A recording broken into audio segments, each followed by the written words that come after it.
നീയും തോറ്റല്ലേ. നിൻ്റെ അച്ഛന് നീ ഡോക്ടർ ആവണം എന്നായിരുന്നു ആഗ്രഹം. അതിന് നടക്കുമെന്ന് തോന്നുന്നില്ല. എത്ര തവണയായിടാ ഇത്.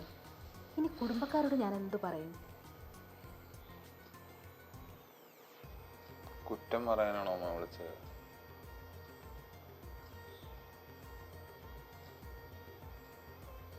ഉപ്പന് അച്ഛൻ എന്താ വേണമായിരുന്ന ആഗ്രഹം, എന്നിട്ട് അതായോ? എനിക്ക് എൻ്റെതായ ആഗ്രഹങ്ങളില്ല അമ്മ. അതെന്താ നിങ്ങൾ മനസ്സിലാക്കാത്തത്? അതല്ല മോനെ.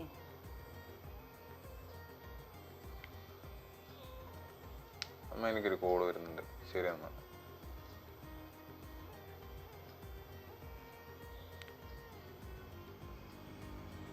ഹലോ ഹലോ ചേട്ടാ. നിന്റെ കരയാണോ? ചേട്ടാ അത്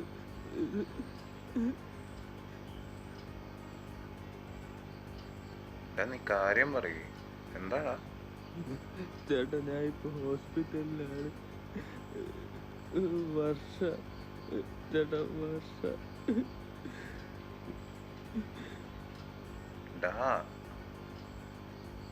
അവൾക്ക് എന്ത് പറ്റിയേ?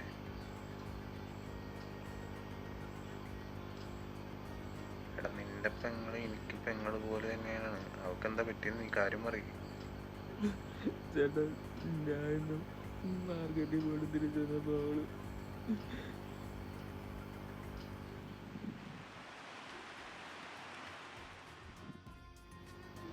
അവനാ ചേട്ടാ വരും. ഹോസ്പിറ്റലിൽ കൊണ്ടുപോകുന്ന വഴിക്ക് ഇടയ്ക്ക് ബോധം വന്നപ്പോൾ പറഞ്ഞായിരുന്നു. പിന്നെ ഞാൻ മാർക്കറ്റിൽ പോകുന്ന വഴി അവനെ കണ്ടായിരുന്നു. പക്ഷെ ഇങ്ങനെ ചെയ്യൂല ഒട്ടും പ്രതീക്ഷിച്ചല്ല ചേട്ടാ. എനിക്ക് എന്താ ചെയ്യുന്ന അറിയില്ല ചേട്ടാ. നമ്മൾ ഒന്നിനും നിൽക്കാണ്ടിരിക്കണതാണ് നല്ലത്. കാരണം ഒരു പെണ്ണിന്റെ മാനം പോയി കഴിഞ്ഞാലേ അത് കുട്ടി ആഘോഷിക്കാൻ കുറെ എണ്ണങ്ങളുണ്ടാവും. അതാണ് അവൾക്ക് നല്ലത്.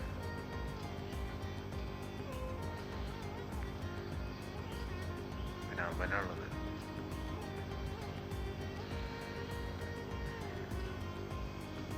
അവനുള്ള സമയമാകുമ്പോൾ കർമ്മ കൊടുത്തോളാം. ഞാൻ വരാം, അങ്ങോട്ടേക്ക് വരാം. അവരൊക്കെ വലിയ ആൾക്കാര്, എനിക്കറിയില്ല. അല്ലേ, പ്രായം ചെറുപ്പാണ്ടോ. നീ ഒന്നിനും നിൽക്കരുത്, മനസ്സിലായല്ലോ? ആ ചേട്ടാ. ചേട്ടാ ഡോക്ടർ വിളിക്കുന്നുണ്ട്. ശരിയാണ്.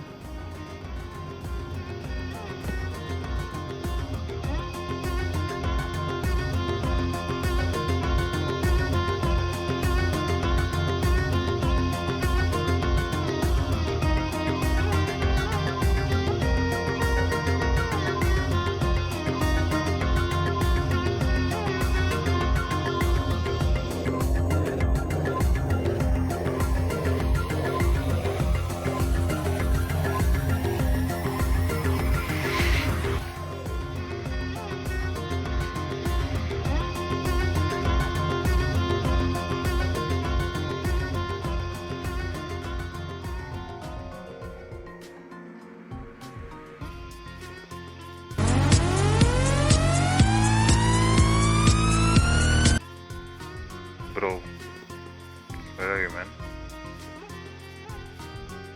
I need you.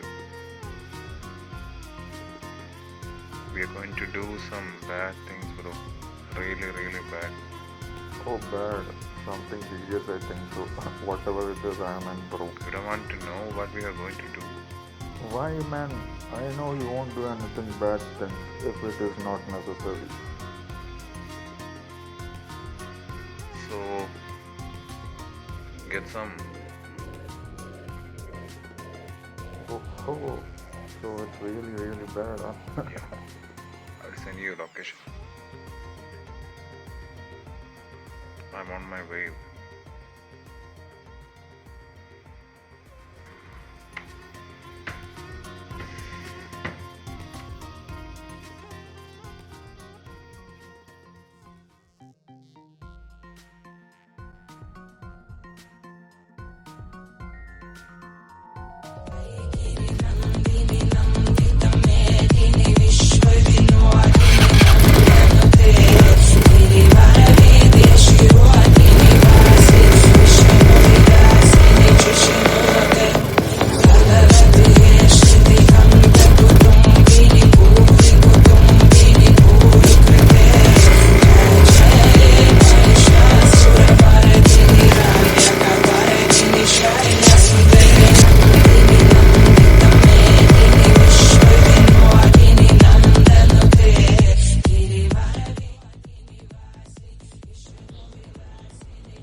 ഞങ്ങൾ വന്നപ്പോൾ നല്ല ഉറക്കായിരുന്നു. ഡോറും തുറന്നെടുക്കായിരുന്നു. ഇവിടെ ആരെയും കണ്ടില്ല. വന്ന വഴി ഒരു സജഷൻ തന്നെ, വന്ന പരിപാടി തീർക്കണത് ചെയ്തിട്ട് പോവാന്ന് വെച്ചതാ. പിന്നെ എണീക്കണവരെ അങ്ങോട്ട് നിന്നതാണ്. എടാ നീ പറയണമെന്ന് എനിക്ക് മനസ്സിലാവുന്നില്ല. എൻ്റെ വായ പൂട്ടി വെച്ചേക്കുക. പൊട്ടനാണോ നീ? പിന്നെ നിന്റെ മുഖത്തുള്ള പരിപാടി അവൻ്റെ വകയാണ്. എന്നേക്കാൾ വലിയ സൈക്കോണ്. ഫ്രീ ആയിട്ട് ഒരു ടാറ്റു അടിച്ച് വെച്ചിട്ടുണ്ട്. പിന്നെ നിന്റെ ഒരു സാധനം ഞാൻ എടുത്തിട്ടുണ്ട്. അത് കളഞ്ഞ് എൻ്റെ വീട്ടിലെ പട്ടിക്ക് തന്നെ കൊടുത്തിട്ടുണ്ട്.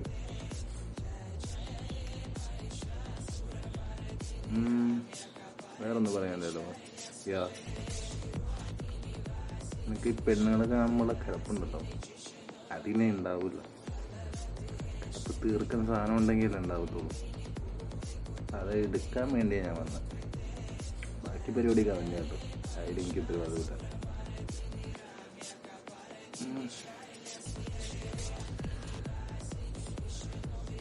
കൊല്ലാനുള്ള ദേഷ്യമുണ്ട്. പക്ഷേ ഈ ചാവാണ്ട് ചാവണം, ഞാൻ അനുഭവിക്കണം.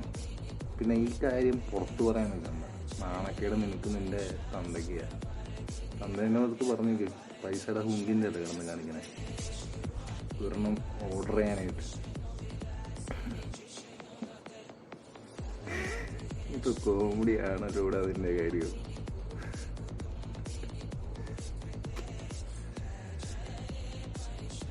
ഇനി കരയണം നീ എത്ര പേരെ കരയിപ്പിച്ചിട്ടുണ്ടോ അതേപോലെ നീ കരയണം. അതാണ്ടാ നിനക്കുള്ള ശിക്ഷ. ചത്ത് കഴിഞ്ഞാൽ ഒരു കൊല്ലങ്ങളെ പ്രതീക്ഷയുണ്ട്. പക്ഷേ ചത്ത് കഴിഞ്ഞാൽ ഒരു ഇതുണ്ടാവില്ല. അതാ പിന്നെ ഇങ്ങനെ ചെയ്യാൻ വെച്ചത്. പിന്നെ എൻ്റെ പുറകെ വരാണ്ടിരിക്കണം നിനക്ക് നല്ലത്. നിനക്കും നിൻ്റെ തമ്മിക്കും. മനസ്സിലായോ? അതാണ് നിനക്കും നല്ലത്.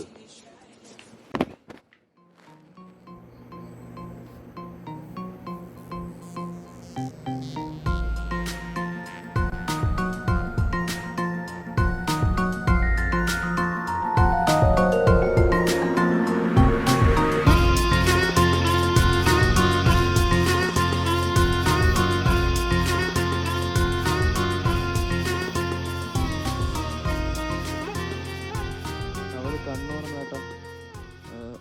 വേറെ കുഴപ്പമൊന്നുമില്ലെന്നാ ഡോക്ടർ പറഞ്ഞു. എനിക്കറിയില്ല. പിന്നെ ചേട്ടാ, സന്തോഷം വിളിച്ചിരുന്നു. വരുണിൻ്റെ വീട്ടിൽ കയറി അവന് ആരോ പണി കൊടുത്തെന്നാ കേട്ടത്. ചേട്ടാ, ചേട്ടൻ പറഞ്ഞ കർമ്മ ചേട്ടനാണോ?